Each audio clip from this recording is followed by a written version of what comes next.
Iron whisper. The old radio wasn't supposed to work. I'd picked it up at a yard sale on the outskirts of town, drawn by its vintage charm and the inexplicable pull of curiosity.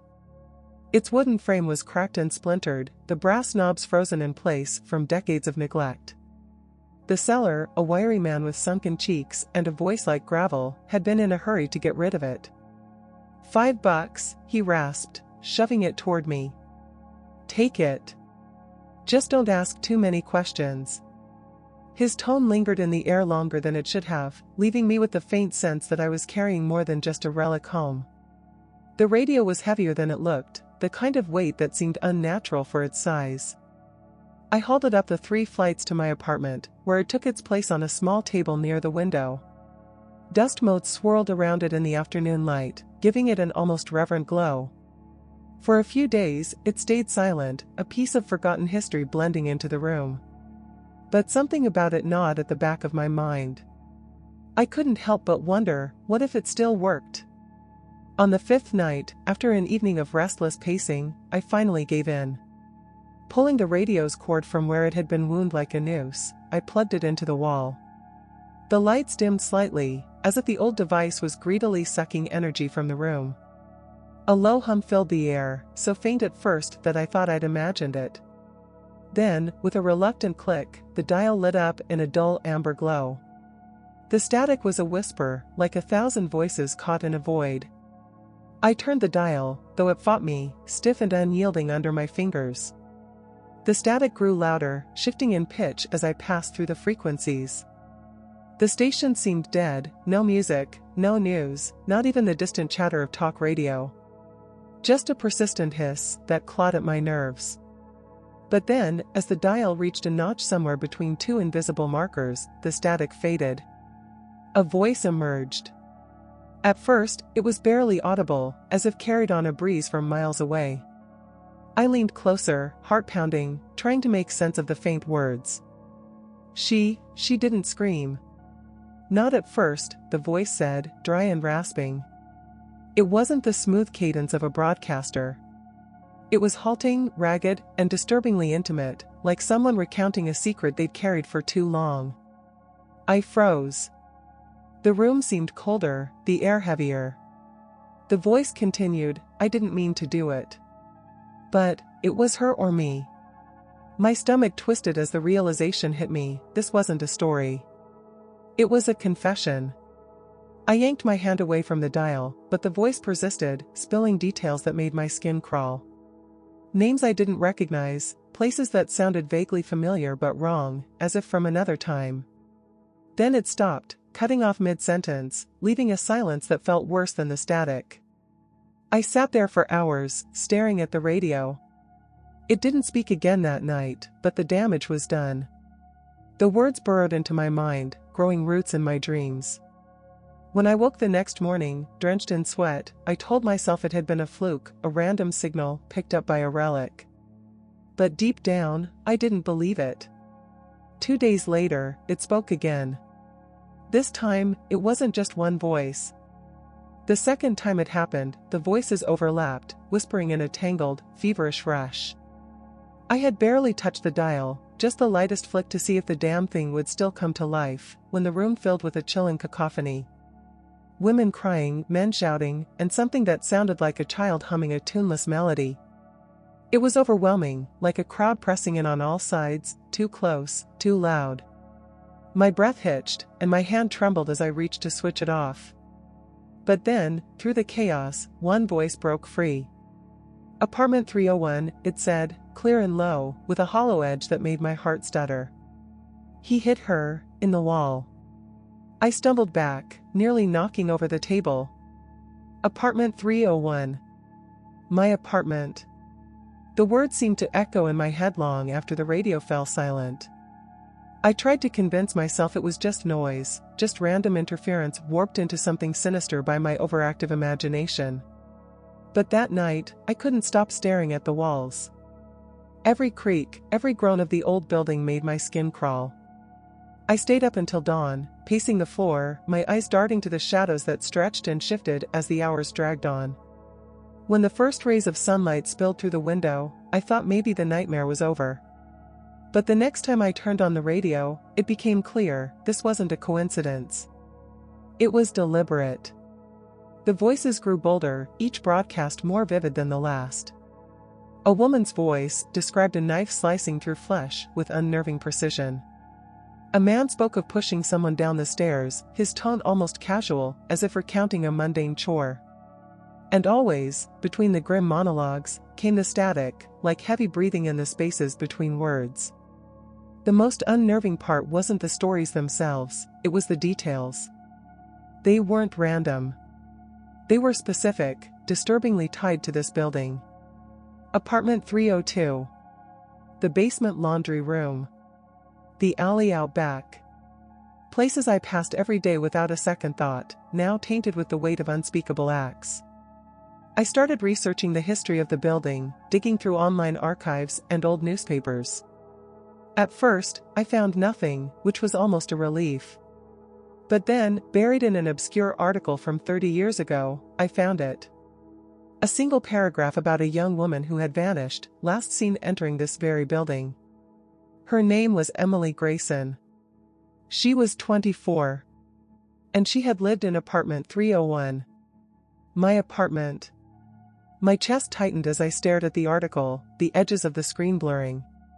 Emily's face stared back at me from a grainy black and white photograph, her smile frozen in time. The voices on the radio suddenly felt closer, more tangible, as if they weren't just disembodied remnants of the past, but echoes that wanted to be heard. The next time I turned on the radio, I tried to be brave. I sat close, pen and notebook in hand, ready to record everything. The dial resisted again, stiff and unyielding, but when I finally found the right notch, the voice that emerged wasn't distant or fragmented. It was sharp, like someone speaking directly into my ear. "You're next," it said. My blood ran cold. I dropped the pen, my breath catching in my throat. The voice was different this time. Not a confession, not a story. It was a warning, or a threat. I scrambled to turn the dial, to switch it off, but the knob wouldn't budge. The static roared louder, deafening, as if the radio was feeding off my panic. And then, as suddenly as it had started, it stopped. The silence that followed was suffocating. I stared at the radio, my pulse hammering in my ears. I couldn't shake the feeling that something had changed, that the rules of whatever this was had shifted. The radio wasn't just telling stories anymore, it was speaking directly to me. That night, I dreamed of Emily. She stood in the corner of my room, her eyes hollow and her mouth moving soundlessly. Behind her, the walls seemed to breathe, pulsing in time with the static that lingered in my ears even in sleep. When I woke, drenched in sweat, the radio was on. I knew I hadn't touched it. And this time, the voices weren't whispering. They were laughing. The laughter was slow at first, like a low chuckle reverberating through a dark tunnel. It grew louder, spreading through the apartment until it felt like the walls were mocking me. My pulse pounded in my ears as I lunged for the radio, ready to rip the cord out of the wall, but before my hand touched it, the laughter stopped. Dead silence filled the room, the kind that presses against your eardrums and makes you question if you've gone deaf. Then a voice spoke again, soft but deliberate. "The clock is ticking." I froze, my fingers hovering over the plug. The voice wasn't like the others.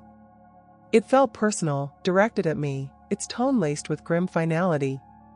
My mind raced, the words looping endlessly. "The clock is ticking." What clock? What did it mean? I backed away from the radio, its amber light still flickering faintly, and grabbed my phone. I needed answers, and I needed them fast. I called the building manager, an old-timer named Jerry who'd worked here since the 80s.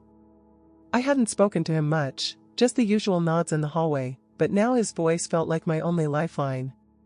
"Hey, Jerry, quick question," I began, trying to keep the tremor out of my voice. "Do you know anything about the history of this building? Any incidents?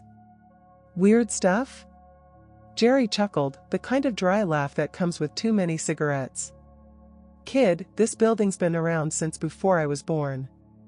It's seen its share of things. Why you asking? I hesitated, unsure how much to reveal. I've been hearing stories about the apartments. Murders, disappearances. That kind of thing. There was a long pause on the other end, and when Jerry spoke again, his tone was heavier. Look, I don't know what you've been hearing, but yeah, some bad things happened here. Mostly back in the 60s and 70s. There was a guy in 302, real piece of work, used to deal drugs and worse. People went missing around him. Then there's the basement.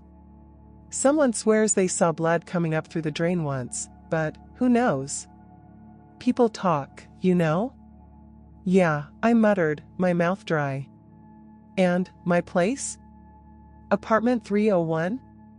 Another pause, and this time I heard him exhale sharply. Yeah, there was a girl who lived there. Emily, I think. Sweet kid. She disappeared, just vanished one night. Cops poked around, but they never found anything. Why are you asking? I hung up before he could press further, my hands trembling as I set the phone down. The pieces were falling into place, each one heavier than the last. Emily Grayson. My apartment. The voices. And now, the warning, the clock is ticking. That night, I couldn't sit still. The wall seemed alive with sound, faint creaks and whispers that I couldn't tell were real or in my head. Every shadow felt like it held a pair of unseen eyes, every breath of wind through the window like a cold hand brushing my neck. I decided I couldn't stay in the apartment anymore, not until I figured out what was going on. But as I packed a bag, something stopped me. The radio clicked on by itself. The dial spun slowly, methodically, as if moved by an invisible hand. Static filled the air, followed by a low hum. Then a new voice emerged, calm and detached. You can run, but it won't matter. You're already marked. I staggered back, my legs weak beneath me. The radio's light seemed brighter now, casting eerie, flickering shadows across the room. I felt sick, a cold knot tightening in my gut. What do you want from me? I whispered, my voice cracking. The static surged for a moment, then the voice returned. The truth is in the walls. But you won't like what you find. The light flickered out, plunging the room into silence and darkness. My bag slipped from my hands as I stared at the radio, its lifeless form now more menacing than ever. I wanted to run, to leave everything behind, but I couldn't shake the feeling that the voice was right. Whatever this was, it wasn't going to let me go. I turned to the nearest wall, my breath shallow, and pressed my ear against the plaster. At first, there was nothing, just the faint thrum of my pulse. But then, faint and distant, I heard it. Scratching. Something was inside the walls. The scratching was faint, almost tentative, but it was unmistakable. It came in short bursts, like something, or someone, was trying to communicate. My heart slammed against my ribs as I backed away from the wall, every nerve screaming at me to get out. But my feet wouldn't move. Instead, I found myself staring at the plaster, its surface smooth and unassuming, as if daring me to dig deeper. I grabbed the nearest tool I could find, a rusted screwdriver from a junk drawer, and approached the wall. My hand trembled as I pressed the tip against the plaster and began to chip away. Each scrape sent a shiver down my spine, the sound eerily similar to nails dragging across a chalkboard. Bits of plaster fell away, revealing the wooden beams underneath, their surfaces warped and discolored. The smell hit me first. A pungent, sickly sweet odor that made my stomach churn. It seeped out from the crack I'd made, growing stronger with every inch I uncovered. I gagged, pulling my shirt over my nose, but I couldn't stop.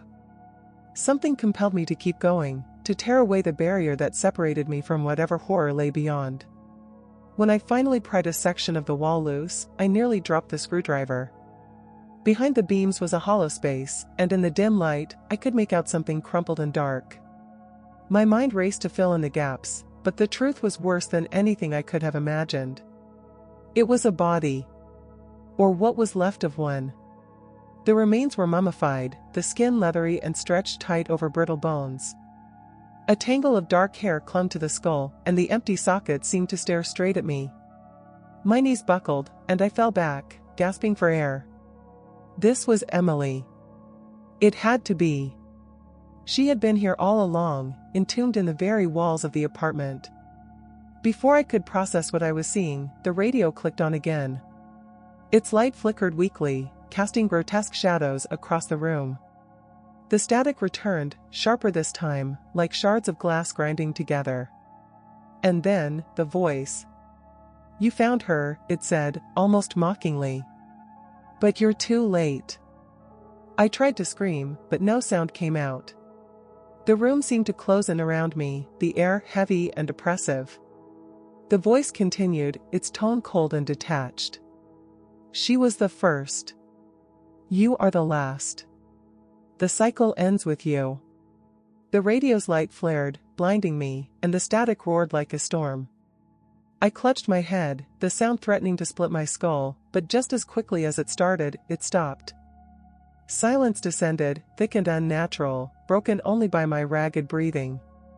I stumbled to my feet, my legs weak and unsteady. The radio was dark now, its presence no longer menacing but hollow, like a predator that had already fed. The body in the wall seemed to mock me, its empty gaze a reminder of the truth I couldn't escape. I grabbed my phone and dialed 911, my fingers shaking so badly I could barely hit the buttons. When the operator answered, I stammered out the words, barely coherent. There's a body in my wall. I need help." The police arrived within minutes, their presence both a relief and a new source of dread. They sealed off the apartment, their faces grim as they examined the remains. I sat on the edge of the bed, numb and detached, barely registering the questions they asked. As they worked, I noticed something strange. The radio, which I had unplugged, was gone. I searched the room frantically, desperate for some sign of it, but it had vanished without a trace. The officers didn't seem to notice, their focus entirely on the grim discovery in the wall. That night, I checked into a motel, too shaken to return to the apartment. But as I lay in the unfamiliar bed, staring at the ceiling, I couldn't shake the feeling that I wasn't alone. The air felt heavy, charged with something unseen. And then, just as I was drifting off, I heard it. A faint whisper, low and insistent, crawling out from the static in my mind. "The clock is still ticking." I shot up from the bed, drenched in sweat, my pulse hammering in my ears. The room was dark, but it felt alive, the shadows shifting in ways that defied logic. My breath came in shallow gasps as I scanned every corner, every crack in the motel walls, searching for the source of the voice. But there was nothing. Just the oppressive silence and the weight of the words that still echoed in my mind. The clock is still ticking. I didn't sleep that night. Instead, I sat on the edge of the bed, clutching my phone like a lifeline and scrolling through every scrap of information I could find about Emily Grayson, the apartment, and the radio. News archives, conspiracy forums, even old property records, nothing was too obscure or outlandish. But the deeper I dug, the more I realized how little I truly knew. Emily's disappearance had barely made the local papers, a small blip in the chaos of the 70s. No follow-ups, no leads, just a grainy black and white photo of a young woman with sad eyes and a faint smile. The article mentioned rumors of strange occurrences in the building, but it was vague, almost dismissive, as if the writer hadn't believed a word of it. I found a thread on a paranormal forum that mentioned the apartment complex, though. Most of it was the usual nonsense, ghost sightings, cold spots, mysterious smells. But one comment caught my eye. The radio isn't a receiver. It's a messenger. But it doesn't just tell the past. It warns the next. My blood ran cold as I reread the words, the meaning sinking in like a stone in deep water. Was that what this was? A warning? But if so, a warning of what? The voice had said the cycle ended with me. What cycle? What role was I playing in something that had been set in motion long before I ever signed that lease? By dawn, I couldn't sit still any longer. The motel room felt stifling, its four walls pressing in on me like a coffin. I needed answers, and there was only one place left to look. The apartment. When I stepped back into 301, the air was different. Heavy, stagnant, like the room itself was holding its breath. The police had cleared out, leaving behind only a few signs of their presence, the gaping hole in the wall, the faint outline of tape where the body had been removed. But it wasn't the wall that drew my attention. It was the radio. It was back, sitting exactly where it had been before, as if it had never left. My stomach twisted as I approached it, every instinct screaming at me to turn and run. But I couldn't. Not now. Not when I was so close. I reached out, my fingers trembling, and turned the dial. Static filled the room, louder than ever, a roaring cacophony that seemed to vibrate through my bones. I clenched my teeth, forcing myself to keep turning until the static gave way to something else. A voice. "Do you see now?" it whispered, the words barely audible over the hum. "Do you understand?" "No," I whispered back, my voice cracking. "I don't understand any of this. What do you want from me?" The voice didn't answer right away. Instead, the static surged, shifting into something else. A sound I recognized instantly. Laughter. My laughter. It played back to me, distorted and hollow, the way it must have sounded to Emily before she vanished. My knees buckled, and I sank to the floor, my hands gripping the edges of the radio like it was the only thing anchoring me to reality. "You're already part of it," the voice said, cold and final. The last act. The final note. The static swelled, drowning out everything else. I screamed, wrenching the radio's plug from the wall, but the sound didn't stop. It grew louder, unbearable, until it felt like my skull would split in two. And then, silence. When I opened my eyes, I was no longer in the apartment. I was standing in the hallway, the front door wide open behind me. The air smelled different, cleaner, and the light was brighter, more vivid than it had been in weeks. I turned back to the apartment, my pulse racing, and stepped inside. It was empty. No furniture, no hole in the wall, no radio. Just an empty shell of a room, as if no one had ever lived there. My chest tightened as I staggered back into the hallway, my mind reeling. I called Jerry again, my voice shaking as I tried to explain. But when he answered, his tone was cautious, almost wary. "Kid, I don't know what you're talking about. Apartment 301's been empty for years. No one's lived there since Emily." The line went dead, leaving me standing in the hallway, the weight of his words sinking in. And then, faint but unmistakable, I heard it. A whisper, crawling out from the silence. "The clock has stopped."